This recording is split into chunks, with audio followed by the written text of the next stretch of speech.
Hi guys, my hair is not parted on the right side of my head. We're just gonna try to live with that.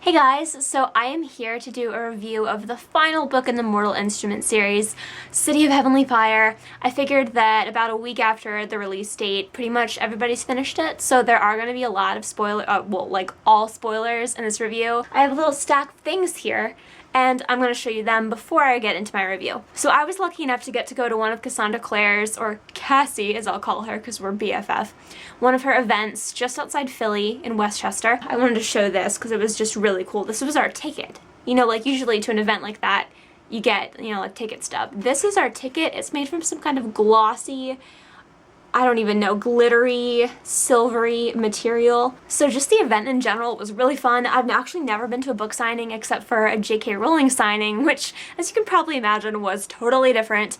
I actually vlogged pretty extensively during that trip. It was a trip to New York to this huge event at the Lincoln Center. So if you want to see that, I'll put a link down below. Cassie actually asked the fans some trivia questions. She was going to ask 5 questions, and the winner would get a stack of Shadowhunter tarot cards. So I actually was able to answer one of the questions, which is, what is the motto of the Iron Sisters? Do you guys know it? Give you a minute. The motto is Fire Tests Gold. And Cassie had said that we could say it in either Latin or English, and I so wish that I remembered it in Latin. I don't remember it. I believe it's Ignis Aurum Probat. I didn't remember Under Pressure, but I did remember it in English. Nobody else did, and as a result, I won the Shadowhunters tarot cards. Oh my gosh. I'm not going to go through the whole deck, unless that's something that people would be interested in seeing. Let me just grab a random card here. Alright. One with lots of pain. Oh, this is a good, painful one. This is Alec, Isabel, Max, and Jace in a loving moment. I really like this one of Little Gem, Carstairs. I'm assuming this is when he arrives in England. This was so cool to win. Like, what a cool thing to win. Oh my gosh. So anyway, after the panel was finished, we did the signing, which was so fun. I got my copy right here. So I have a autographed copy, which I will be treasuring forever. I just realized I'm not looking at the camera. It's a giant book, and I was reading it last night, and my dad asked me if I was reading the dictionary. I said no. So I don't want to talk too long about the event. Cassie was just super nice at the signing. As I'm waiting in line, I'm thinking, what do I want to ask? Actually, a lot of people in the auditorium hadn't finished it yet. She had asked in the beginning if we had read it, and it was only me and maybe 10 other people raised their hands. So when I got up to the table where she was, I had decided on this is what I want to tell her, because I thought I want to focus on this book because not many people here are going to be able to tell her things about the experience of reading it. So I was like, Cassie, I just have to let you know, I never cry at books. I really hardly ever cry at books at all.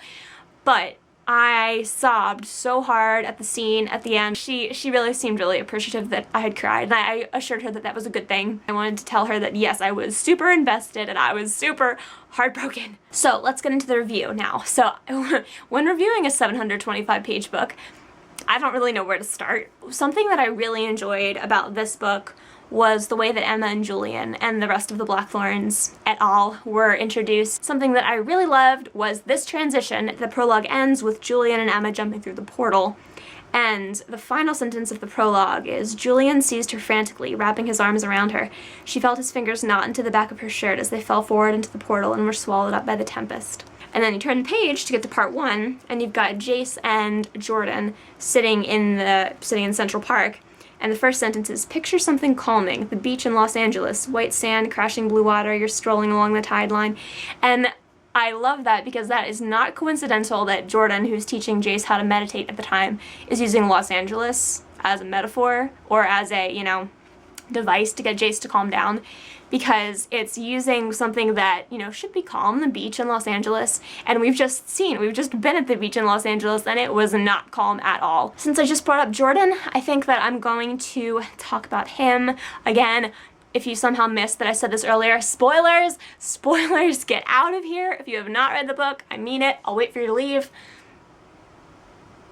Okay, first death of the series, Jordan Kyle. Why I think the Jordan death is so upsetting, first of all, it's brutal and gruesome and awful and just gut-wrenching.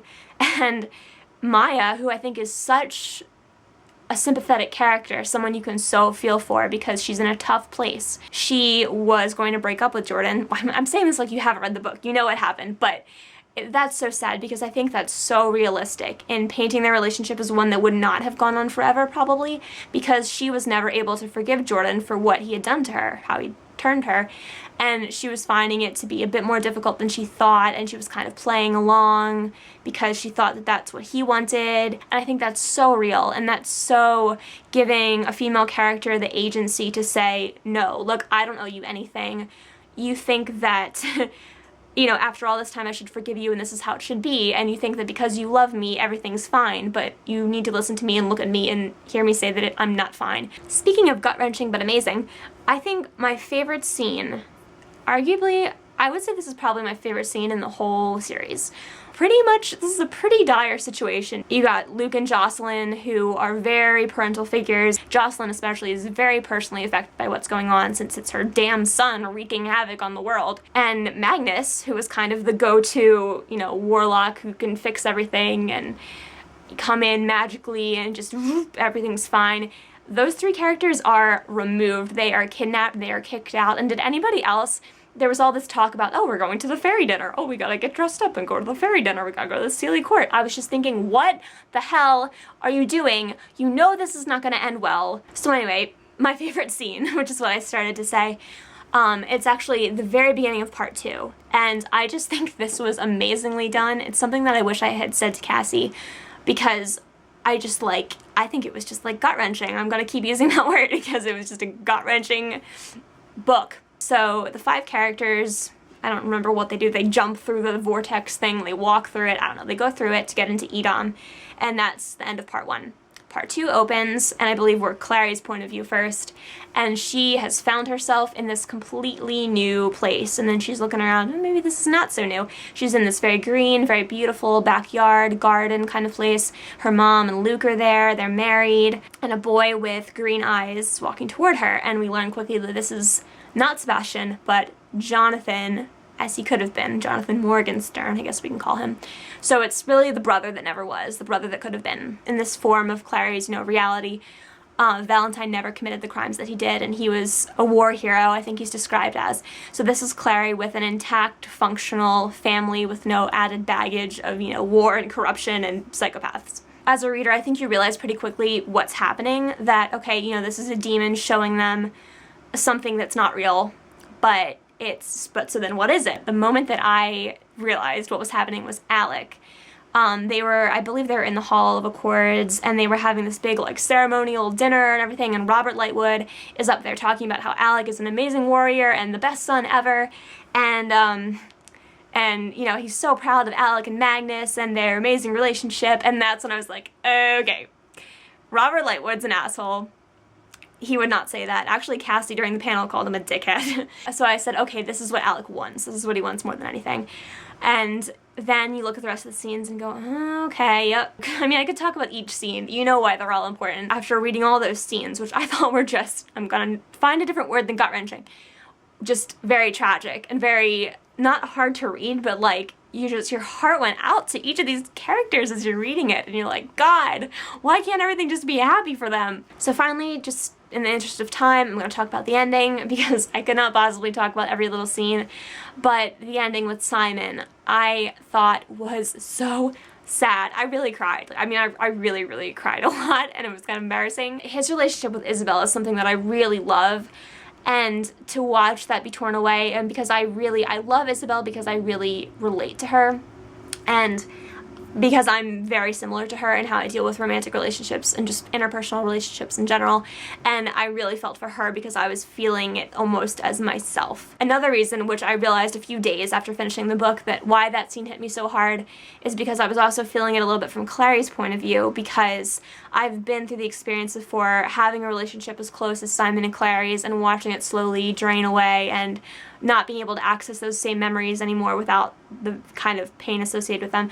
And I just found that so difficult to read in a good way, because it was so well written. It was so gut-wrenching. It's such a Simon-centric story when you think about it, that he's the one that really saves them.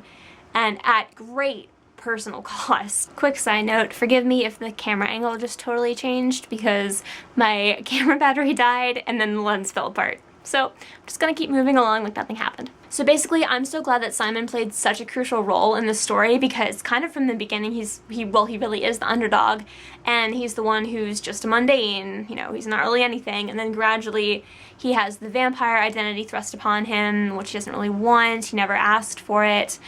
Then he has the daylighter, wow, there really is a lot. Then the daylighter thing is put upon him, which he also never asked for. It's a nice fringe benefit. It's a loud car outside. Then, of course, he becomes the bearer of the Mark of Cain. He really has got, like, all these identities stacked up, and none of them are probably what he would have chosen. And I think there's always hints that if he had his pick, he would want to be a shadow hunter because he would be mortal.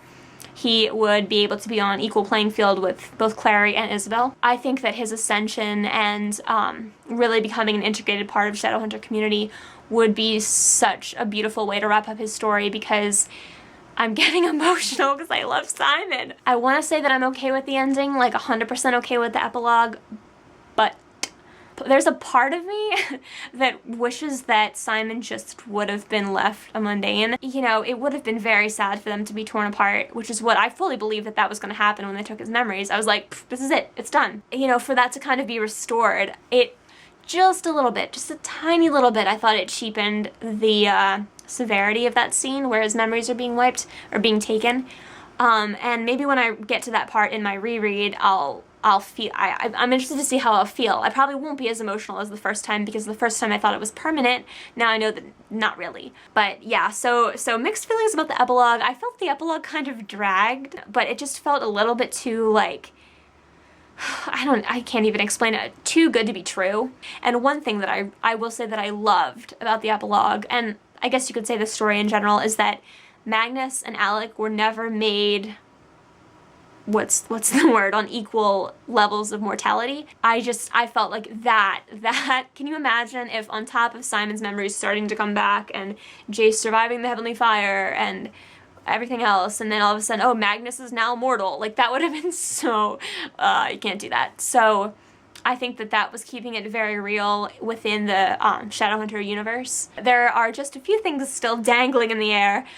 The Lightwood eye color debate 2014, which was never answered.